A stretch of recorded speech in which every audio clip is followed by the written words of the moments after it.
good morning, everyone. I'd like to thank Siu Hun and the WiT team for having me here this morning. It is indeed an honor to be here this morning in the final day of WiT Singapore Annual Conference 2023, and to have this opportunity to share my insights on tourism in the age of technology. Today, nobody doubts that technology and tourism shares a symbiotic relationship. There are two forces at play that will continue to lead to the rapid rise of and adoption of technology in travel. Firstly, the rapid evolution of technology itself will continue to produce solutions to help people do things faster, more productive, more expediently and efficiently. And the rise of generative AI, which I'm sure all of you are aware of, is just one such example. Secondly, millennials and Gen Zs, they have also played a significant role in this paradigm shift. They love to travel, and they are also very passionate about technology. Their combined interests have given way to a new context where social media, apps, blogs, and so much more have become an important part to play when it's time to plan a trip or when they are in destination. In the next 10 minutes, I do hope to share how the STB is responding to these two forces at play to ensure we stay relevant to our customers. As part of our marketing strategy, understanding our consumers and how they behave is actually mission critical for us. Right? So as travel decisions, especially leisure travel decisions, are actually a lot more emotional than rational. Being able to understand the psychographics, their interests, their behaviors of our target audience is really very important because this will help sharpen our marketing by identifying the relevant channels and platforms, as well as help us develop the right communication messages to reach out to them. In STB, we have been able to leverage data analytics to analyze 3.5 million global social conversations across various platforms, the likes of TripAdvisor, Instagram, so on and so forth, to uncover global travel trends and interests. We then integrated these data insights into other market surveys to develop a very comprehensive traveler profile that contains rich data on travel interests, behaviors, demographics, and psychographics.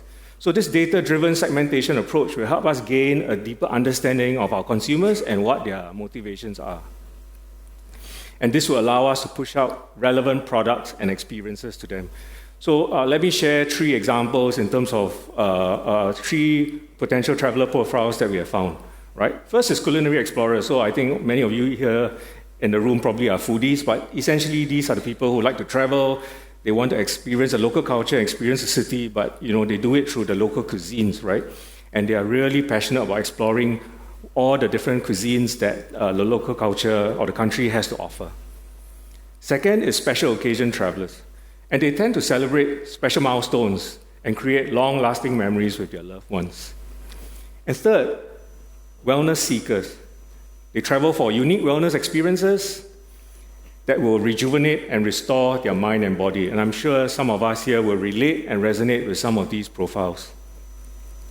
As shared earlier, the rapid rise of technology usage in travel today is also in part due to the quick adoption and proliferation of different technology platforms by millennials and Gen Zs.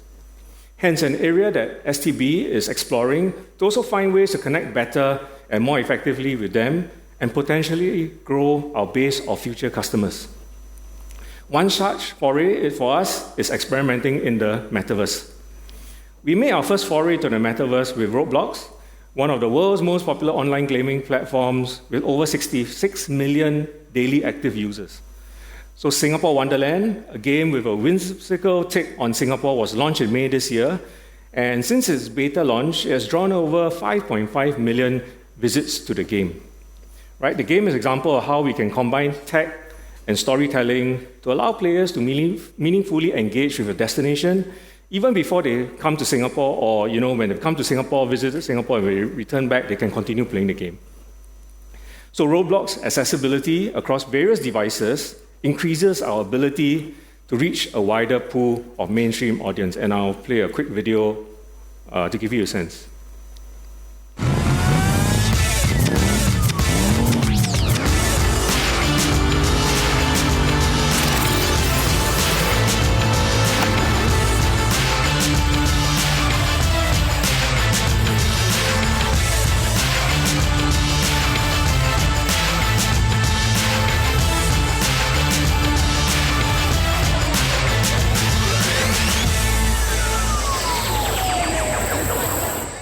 So for those of you who are playing Roblox, find Singapore Wonderland, and you can try your hand at the game. So, so far, the pilot has been, very helpful for us. I think the early results have been quite promising. Firstly, we are seeing a much deeper engagement, right, with gamers, clocking up to 10 minutes per play session.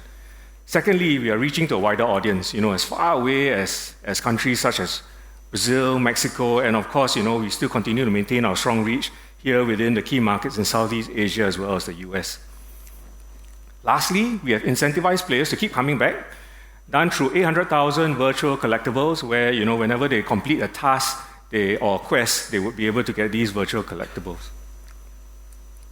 Through such games, we hope to build brand loyalty and affinity between visitor and destination, and hopefully that, this will result in more visits to Singapore, return trips to Singapore, and even longer stays. So now let me move to another example.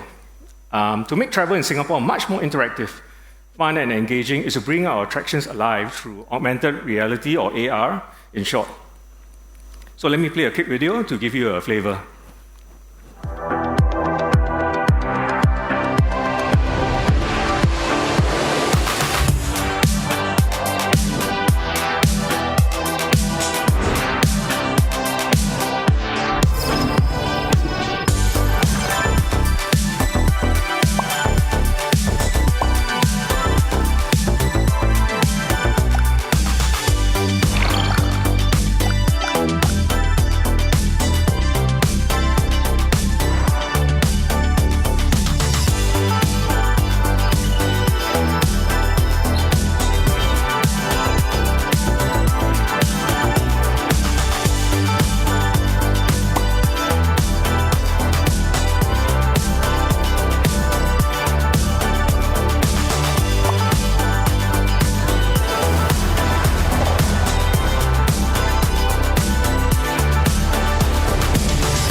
Right, so this was done in May, and we partnered with actually Google to create such new tech-enabled tourism experience in Singapore.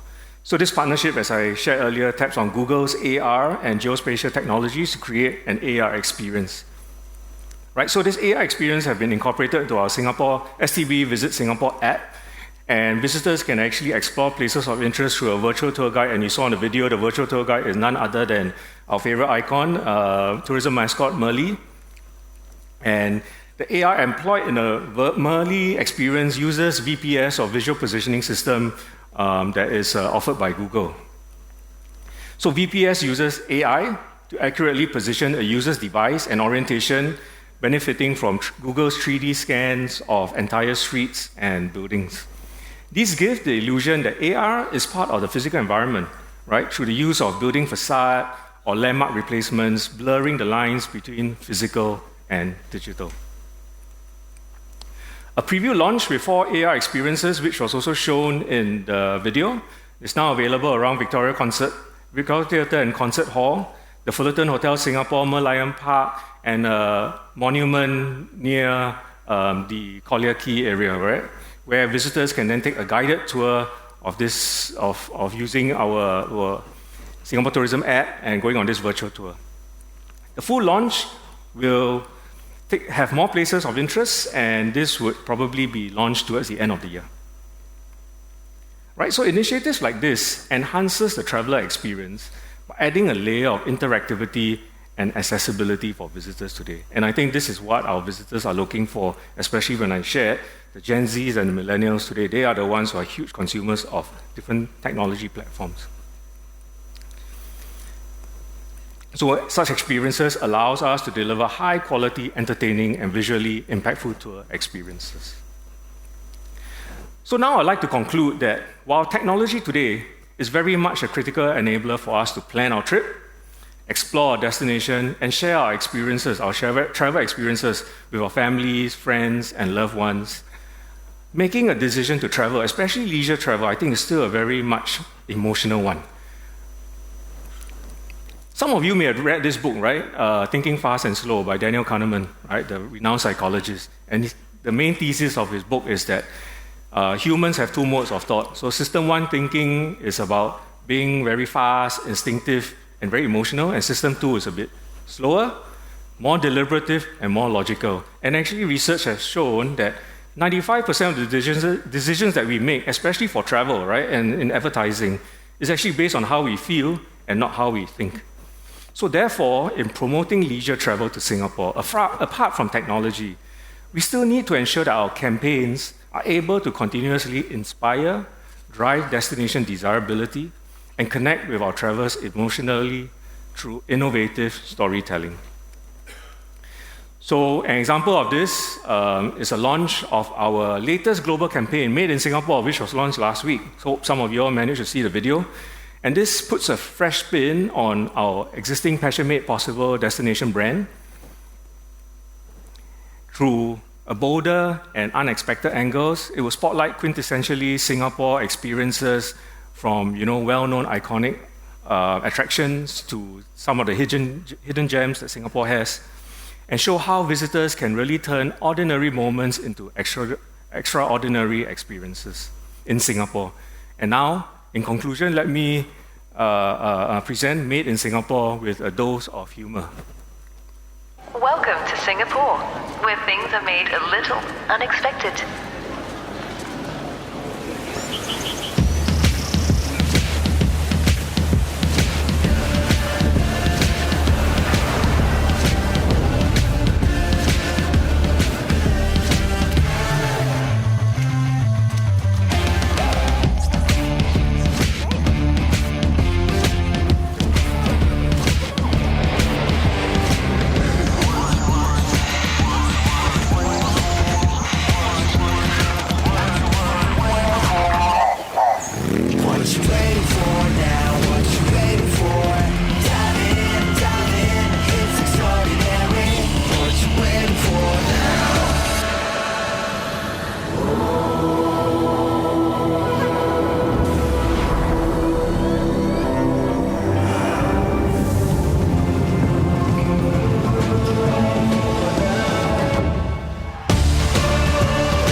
So I hope you enjoyed that. And this is our new global campaign, right, that will run for the next 6 months. So with this, I end my session. Thank you very much for your attention, and thanks again for Siu Hun and WiT team.